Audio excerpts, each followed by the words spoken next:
Hey everybody, I got this Yihua 938D pair of soldering tweezers kind of out of the blue from Banggood. I hadn't actually been making videos for Banggood lately.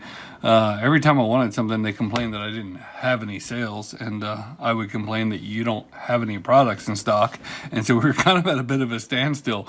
And but out of the blue, these things came for, which I had asked for like months ago, and they look interesting enough to make a video on. So these are SMD soldering tweezers, and they seem like they could be pretty cool. Now, I've never plugged them in because I did think that they deserved their own video. So it has a controller like this, which allows you to adjust the temperature, and well, I guess it goes this way, and it shows you the temperature. You can switch it between Celsius and Fahrenheit, and it does, I guess it does show here, you know, some sort of range, but then there's actually like a temperature reading there. And so that does look pretty interesting. Another thing that makes this thing look interesting is that it comes with a proper stand. And you know, I complain all the time about the Heiko stands, but this has an actual good proper stand with a cleaner thingy here and all that kind of stuff. And then on top of that, it actually comes with a bunch of interesting stuff. So inside the box, they have a bunch of tweezers, which I had just ordered some, but there's a bunch of these SMD tweezers. I'm guessing they're ESD safe. They don't say ESD safe on them, but you know, I'm assuming. They have some solder wick. We've got some of that brass or copper, probably brass cleaner thing. We've got a little bit of soldering wire. We've got a brush, which I'm assuming is for flux. And then we have all these, oh yeah, this one does say ESD safe on it. We've got all these different kind of pry tools and poke tools and things like that, which these are actually pretty cool. I've started to use this style a lot for prying up chips, and it looks like there's a, I guess there's just one of those, but there's just all kinds of different little pry daddy type things here, as well as some wire brushes. So this is an interesting little kit we have here. The question is, does it work? Now, the reason why I originally asked months and months ago for this was because of this. Have you ever had one of those projects that's just been a little frustrating? So the deal is, I was hooking up these screens to some ESP32s, and I first took one screen and did a little bit of research with a friend, and we figured out that on a lot of the screens, if you sub out this 100 ohm resistor with a 50 ohm resistor, then the screen should work on 3.3 volts. Now here's the thing. When you look up these screens, a lot of them say 3.3 volts, but what they mean is 3.3 volts logic level.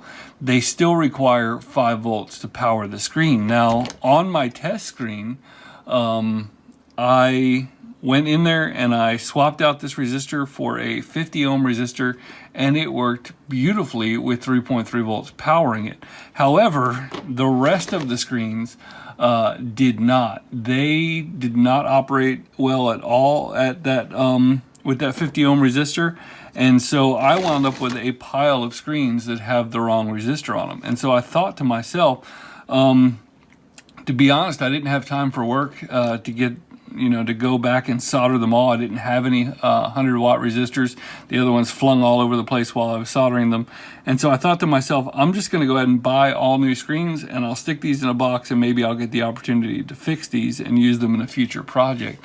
Now the thing is that how I did this on soldering all these was I actually used 2 soldering irons. I took 2 cheap soldering irons.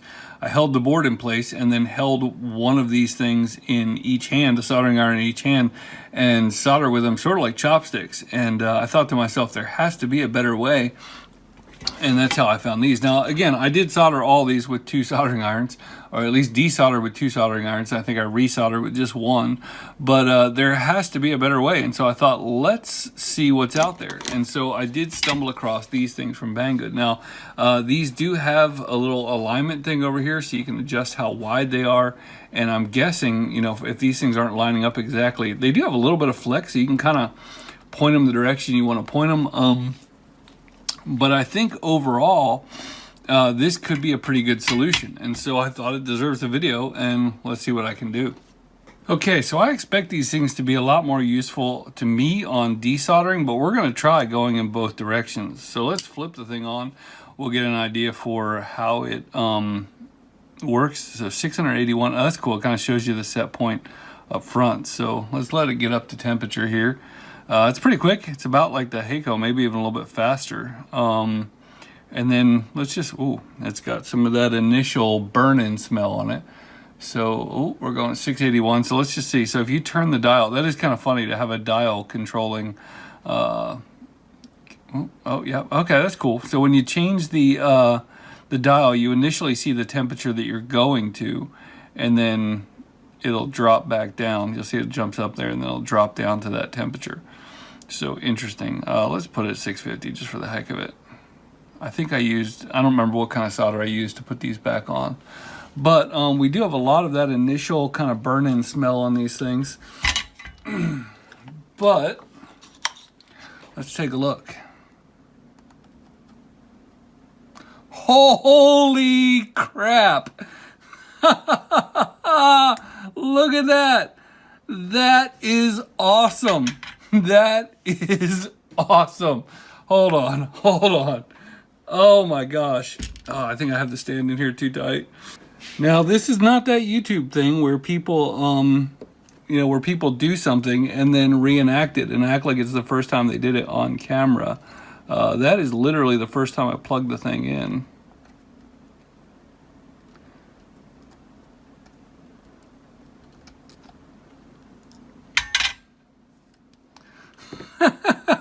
Look at that. I mean, I could touch it up with some actual solder, but it is stuck. And that is interesting. I've got to do another one. Like, I have to do another one.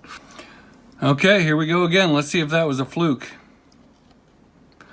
I do not want that in the same place as the other one.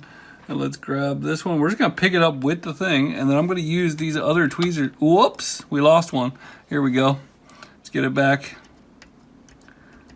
Now, I've decided, have you ever heard the thing that if Bill Gates were to drop a $100 bill on the ground, it's not worth his time to pick it up? I've decided that that's my philosophy on SMD components. If it flings off this desk and goes on the ground like it's gone, I am not climbing on my hands and knees to go pick it up, especially if I have a bunch of them. I'm going to be like Sion, the unexpected maker, with SMD parts all over my floor. Look at that!